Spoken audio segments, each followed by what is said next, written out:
Water sports event kaangay sang windsurfing kag jet ski exhibition. Fun-filled activities parehos ng kite flying kag lamppost dancing. Ini ang pila lang sa mga mahimo saksihan sang mga Bacolenyo sa ginbuksan gid lamang nga entertainment destination diri sa syudad. It's another landmark here in Bacolod. So, you know, the place, it's fronting the bay and the sunset. And we're trying to create another lifestyle and entertainment harbor for Bacolod. Isa ka matahom nga views ang baybayon sang Negros ang makita man gikan diri.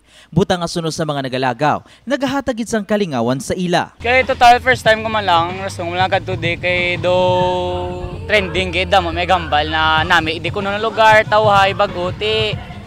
Tistingan ko man nang tawong ko man ang nakita ko do tawhay gid siya kag manami. May kay may ang mga tao may kadtuan bala nga do tawhay pwede lang sila kapungko-pungko. Sunod sa tagpamuno sini, ini ang magaserbi bilang bagong atraksyon sang Bacolod nga magaganyak pagid sang madamo pa nga turista. Erwin Nicavera kagining akon Balita Subo.